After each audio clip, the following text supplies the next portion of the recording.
Hi everybody, so this video is going to go over Chapter 3 of To Kill a Mockingbird. Just like my other videos, I'm going to be playing a recording that I found on YouTube of the video. I am going to be speeding it up to 1.5, so if that's too fast for you, make sure you slow it down. There's a little gear in the bottom right-hand corner. If you pull it up, you see playback speed, and you could put it on a speed that you feel comfortable with. As I did in my last two videos, I'll leave the link to that video and also the link to this PDF version of the text in the description below. I'll also leave a couple uh, just summary and analysis videos that go over this chapter. If you are having some trouble paying attention and understanding everything that is in these three chapters, it's really important that you go and you also watch those videos that give the summaries and analysis. It just helps you kind of focus on the important details and just kind of refresh your memory of what is going on in the story. As always, I'm going to periodically pause the text and I will give a little bit of analysis and just basically summarize what it is that's going on. So we're starting Chapter 3 here. Just to remind you, Chapter 2 was the beginning of Scout's first day of school. She was very excited to go to school, and it did not live up to her expectations. She, by lunchtime, she was ready to go home and never wanted to go back again. She got in trouble multiple times with her teacher, Miss Caroline, and Miss Caroline was not very happy with her, even went as far as to hit her hand with a ruler multiple times. So things didn't go great for Scout. At this point, it is time for lunch. All the kids are leaving the building. Many of which who live nearby, like Scout and Jem do, they're actually going to go home for lunch and then come back to school to finish their school day. All right, let's get going. Chapter 3. Catching Walter Cunningham in the schoolyard gave me some pleasure, but when I was rubbing his nose in the dirt, Jem came by and told me to stop. "You're bigger'n he is," he said. "He's as old as you, nearly," I said. "He made me start off on the wrong foot. Let him go, Scout." "Why?" "He didn't have any lunch," I said, and explained my involvement in Walter's dietary affairs. Walter had picked himself up and was standing quietly listening to Jem and me. His fists were half-cocked, as if expecting an onslaught from both of us. I stomped at him to chase him away, but Jem put out his hand and stopped me. He examined Walter with an air of speculation. "Your daddy, Mr. Walter Cunningham from Old Sarum?" he asked, and Walter nodded. Walter looked as if he had been raised on fish food. His eyes, as blue as Dill Harris's, were red-rimmed and watery. There was no color in his face, except at the tip of his nose, which was moistly pink. He fingered the straps of his overalls, nervously picking at the metal hooks. Jem suddenly grinned at him. "Come on home to dinner with us, Walter," he said. "We'd be glad to have you." Walter's face brightened, then darkened. Jem said, "Our daddy's a friend of your daddy's. Scout here, she's crazy. She won't fight you anymore." "I wouldn't be too certain of that," I said. Jem's free dispensation of my pledge irked me, but precious noontime minutes were ticking away. "Yeah, Walter, I won't jump on you again. Don't you like butterbeans? Our Cal's a real good cook."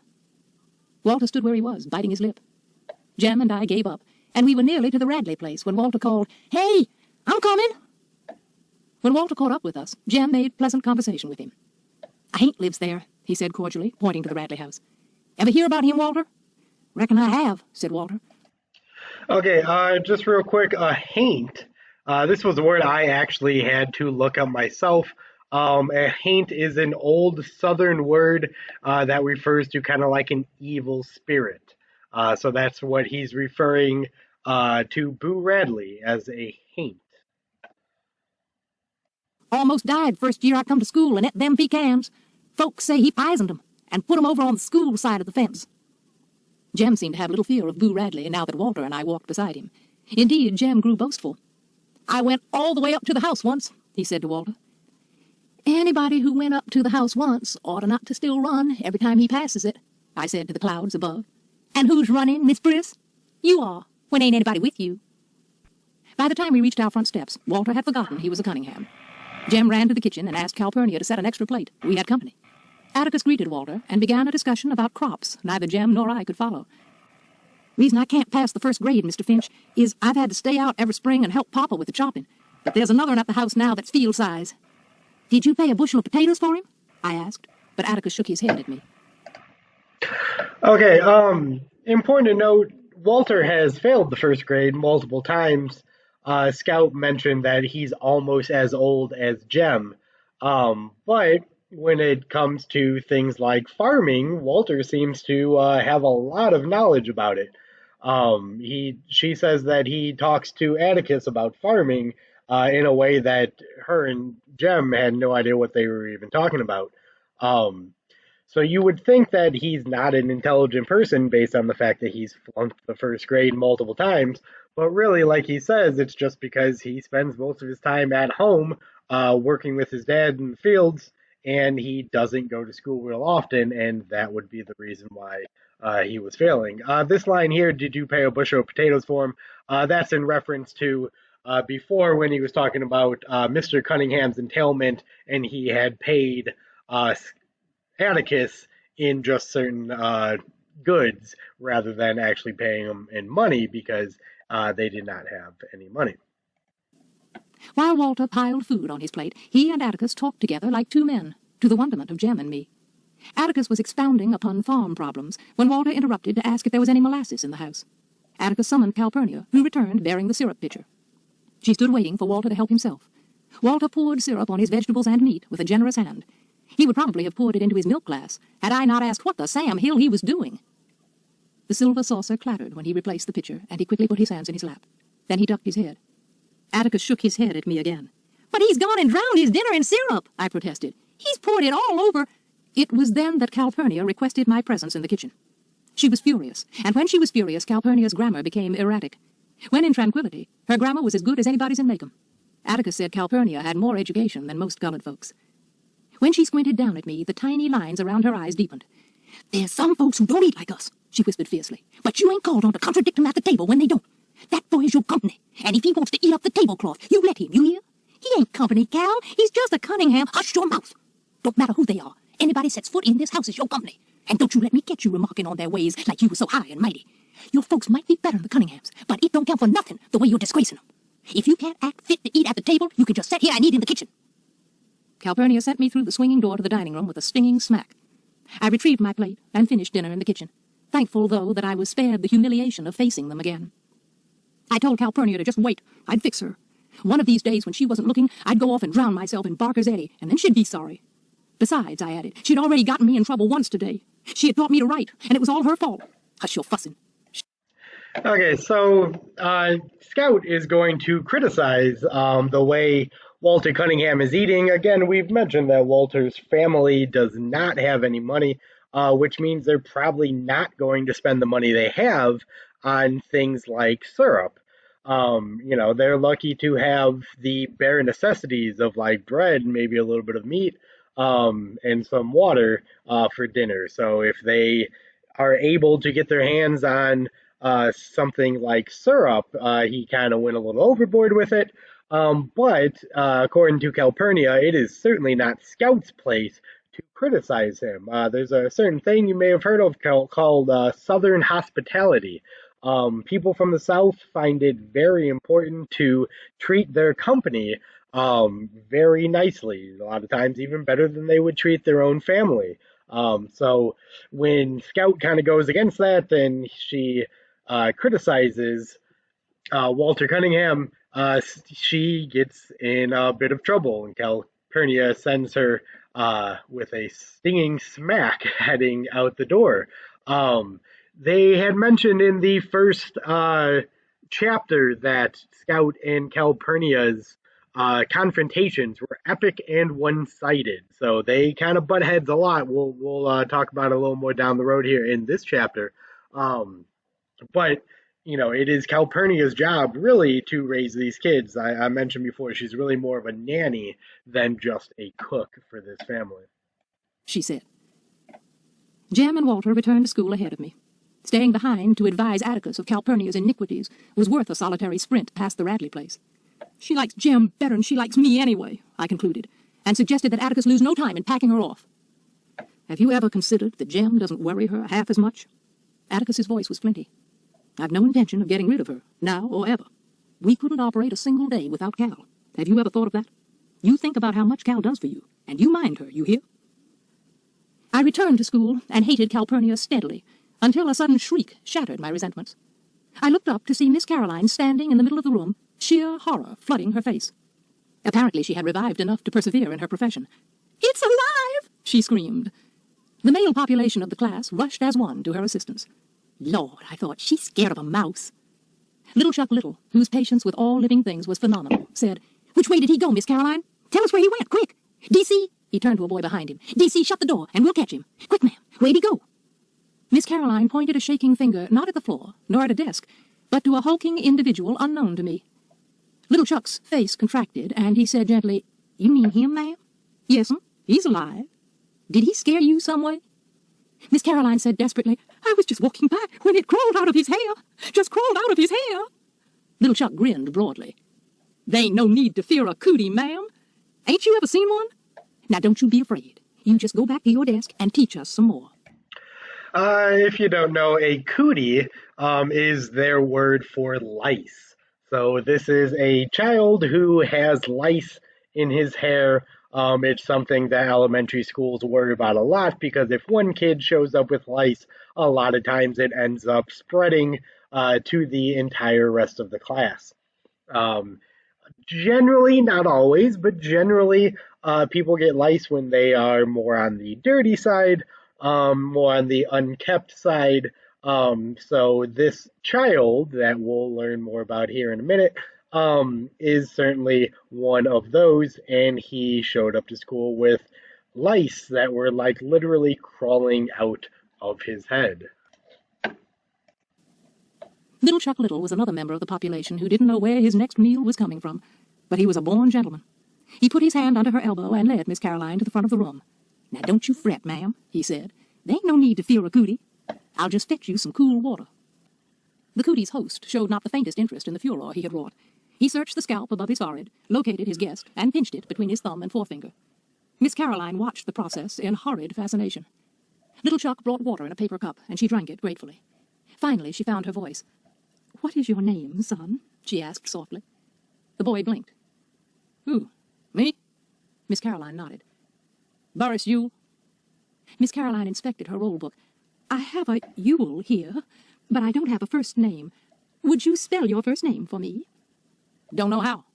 They call me Burris home." "Well, Burris," said Miss Caroline, "I think we'd better excuse you for the rest of the afternoon. I want you to go home and wash your hair." From her desk she produced a thick volume, leafed through its pages, and read for a moment. "A good home remedy for... Burris, I want you to go home and wash your hair with lye soap. When you've done that, treat your scalp with kerosene." "What for, missus?" "To get rid of the, cooties. You see, Burris, the other children might catch them, and you wouldn't want that, would you?" The boy stood up. He was the filthiest human I had ever seen. His neck was dark gray, the back of his hands were rusty, and his fingernails were black deep into the quick. He peered at Miss Caroline from a fist-sized clean space on his face. No one had noticed him, probably, because Miss Caroline and I had entertained the class most of the morning.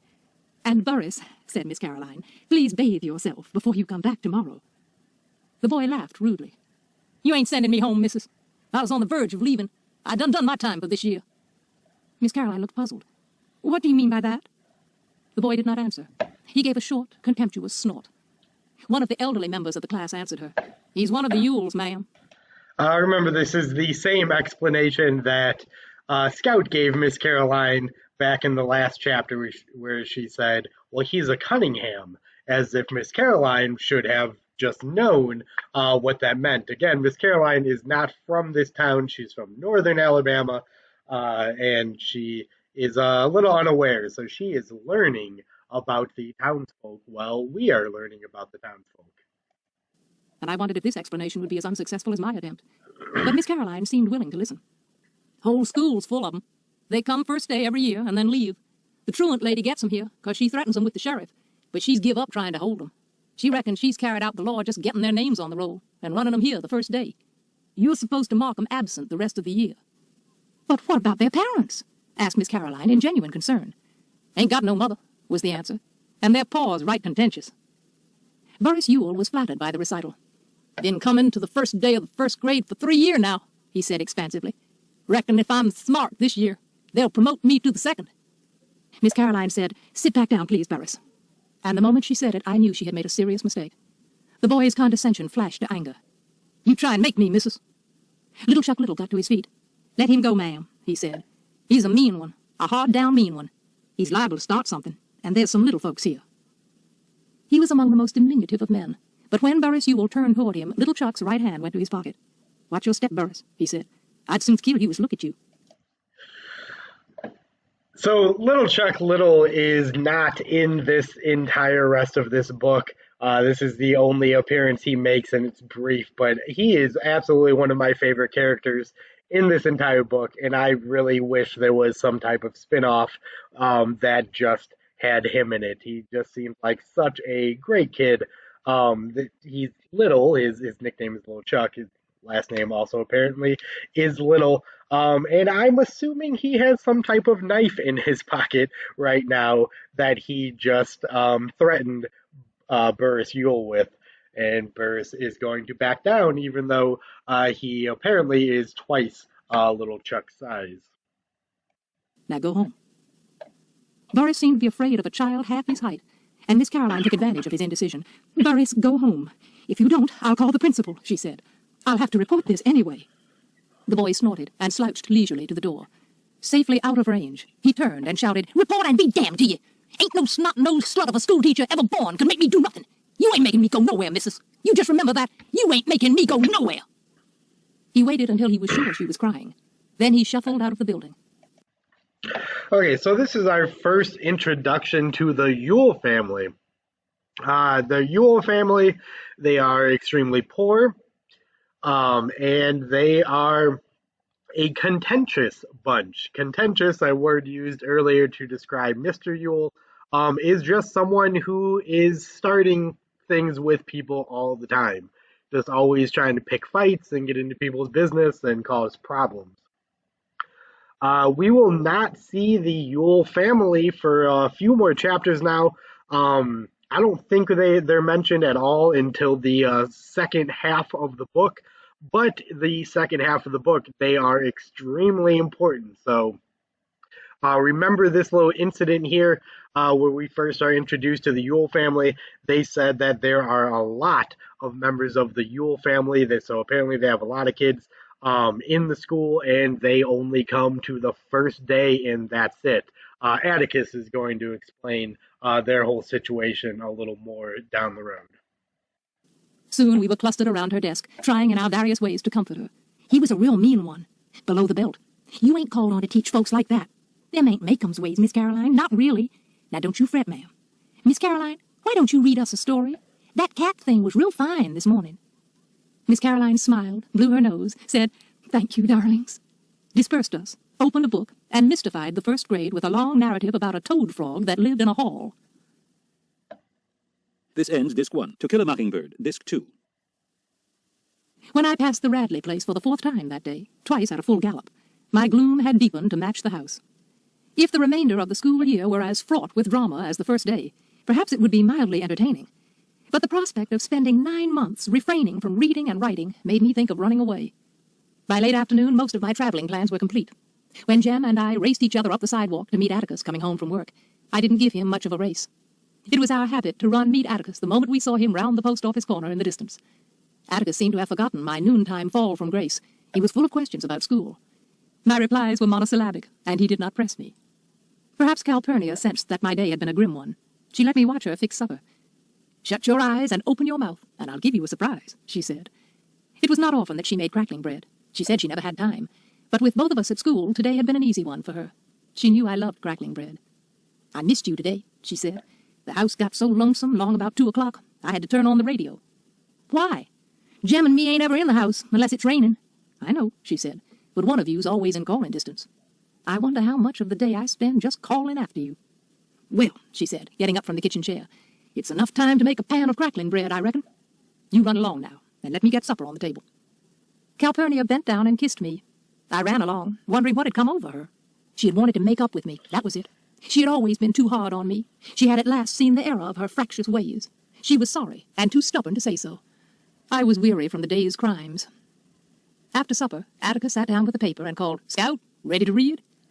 The Lord sent me more than I could bear, and I went to the front porch.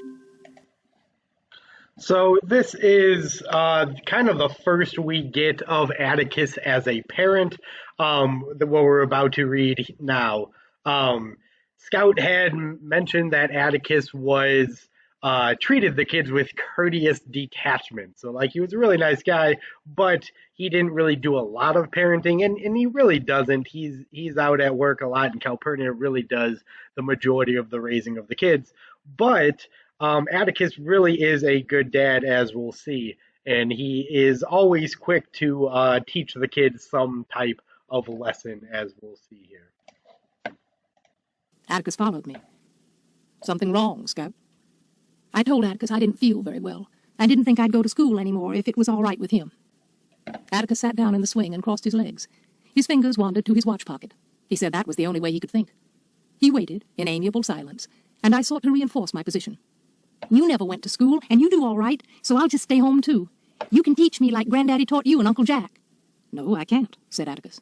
"I have to make a living. Besides, they'd put me in jail if I kept you at home. Dose of magnesia for you tonight and school tomorrow." "I'm feeling all right, really." "Thought so. Now what's the matter?" Bit by bit, I told him the day's misfortunes. "And she said you taught me all wrong, so we can't ever read anymore, ever. Please don't send me back. Please, sir." Atticus stood up and walked to the end of the porch. When he completed his examination of the wisteria vine, he strolled back to me. "First of all," he said, "if you can learn a simple trick, Scout, you'll get along a lot better with all kinds of folks. You never really understand a person until you consider things from his point of view. Sir, until you climb into his skin and walk around in it." So this is Atticus's first piece of fatherly advice that he gives Scout. He'll give a lot more throughout the rest of this book. But it's a very important lesson. This is one of the most famous lines from this story, Atticus's advice here. And it's really good piece of advice for everybody to take along with him. You'll get along with you'll get along a lot better with all kinds of people if you never really understand a person until you consider things from his point of view, until you climb into his skin and walk around in it. So a lot of times we get into arguments with people and we get along a lot better if we really thought of things from their perspective. We may not agree with what they do, but if we could see it from their point of view, we'd at least understand where they're coming from a lot more, and it would help get rid of a lot of the hatred we have for people who we disagree with. Atticus said I had learned many things today, and Miss Caroline had learned several things herself. She had learned not to hand something to a Cunningham, for one thing. But if Walter and I had put ourselves in her shoes, we'd have seen it was an honest mistake on her part. We could not expect her to learn all Macomb's ways in one day, and we could not hold her responsible when she knew no better. "I'll be dogged," I said. "I didn't know no better than not to read to her, and she held me responsible. Listen, Atticus, I don't have to go to school." I was bursting with a sudden thought. "Burris Ewell, remember? He just goes to school the first day. The truant lady reckons she's carried out the law when she gets his name on the roll." "You can't do that, Scout," Atticus said. "Sometimes it's better to bend the law a little in special cases. In your case, the law remains rigid. So to school you must go. I don't see why I have to when he doesn't." "Then listen." Atticus said the Ewells had been the disgrace of Macomb for 3 generations. None of them had done an honest day's work in his recollection. He said that some Christmas, when he was getting rid of the tree, he would take me with him and show me where and how they lived. They were people, but they lived like animals. "They can go to school any time they want to, when they show the faintest symptom of wanting an education," said Atticus. "There are ways of keeping them in school by force, but it's silly to force people like the Ewells into a new environment. If I didn't go to school tomorrow, you'd force me to." "Let us leave it at this," said Atticus dryly. "You, Miss Scout Finch, are of the common folk. You must obey the law." He said that the Ewells were members of an exclusive society made up of Ewells. In certain circumstances, the common folk judiciously allowed them certain privileges by the simple method of becoming blind to some of the Ewells' activities. They didn't have to go to school, for one thing. Another thing, Mr. Bob Ewell, Burris's father, was permitted to hunt and trap out of season. If you don't know anything about hunting, and I'm sure most of you don't, for hunting, there are certain seasons that you're allowed to hunt certain animals. So there's like deer season that only lasts a couple months out of the year. that is the only time you're allowed to hunt deer. If you hunt a deer outside of that season, then you will receive a fine. And they say doing that is a misdemeanor, but it's a felony. So it's a really serious charge in the eyes of the people, even though according to the law it's only a small one. If everybody just continuously hunted a certain animal all year round, that animal would eventually just become extinct. So to avoid that, that's why they make laws where you're only allowed to hunt certain animals at certain times. But they make an exception for Mr. Burris, for Mr. Yule, sorry, Burris's dad. They just let him because that's the only way he feeds his family because he doesn't have any money. We'll see why here in a second. So they actually just kind of look the other way when he does this. Atticus, that's bad, I said. In Macomb County, hunting out of season was a misdemeanor at law, a capital felony in the eyes of the populace. It's against the law, all right, said my father, and it's certainly bad. But when a man spends his relief checks on green whiskey, his children have a way of crying from hunger pains. I don't know of any landowner around here who begrudges those children any game their father can hit. Mr. Yule shouldn't do that. Of course he shouldn't, but he'll never change his ways. Are you going to take out your disapproval on his children? No, sir, I murmured, and made a final stand. But if I keep on going to school, we can't ever read anymore. That's really bothering you, isn't it? Yes, sir. When Atticus looked down at me, I saw the expression on his face that always made me expect something. Do you know what a compromise is? He asked. Bending the law? No, an agreement reached by mutual concessions. It works this way, he said. If you'll concede the necessity of going to school, we'll go on reading every night, just as we always have. Is it a bargain? Yes, sir. We'll consider it sealed without the usual formality, Atticus said when he saw me preparing to spit. As I opened the front screen door, Atticus said, By the way, Scout, you'd better not say anything at school about our agreement. Why not? I'm afraid our activities would be received with considerable disapprobation by the more learned authorities. Jem and I were accustomed to our father's last will and testament diction, and we were at all times free to interrupt Atticus for a translation when it was beyond our understanding. Huh, sir? I never went to school, he said, but I have a feeling that if you tell Miss Caroline we read every night, she'll get after me, and I wouldn't want her after me. Atticus kept us in fits that evening, gravely reading columns of print about a man who sat on a flagpole for no discernible reason, which was reason enough for Jem to spend the following Saturday aloft in the treehouse. Jem sat from after breakfast until sunset, and would have remained overnight had not Atticus severed his supply lines. I had spent most of the day climbing up and down, running errands for him, providing him with literature, nourishment, and water, and was carrying him blankets for the night when Atticus said if I paid no attention to him, Jem would come down. Atticus was right. All right, so that's the end of Chapter 3. We are going to have a quiz over Chapters 1 through 3. So make sure you are ready for that. Make sure you're getting all your worksheets done and turned in, and I will see you all tomorrow.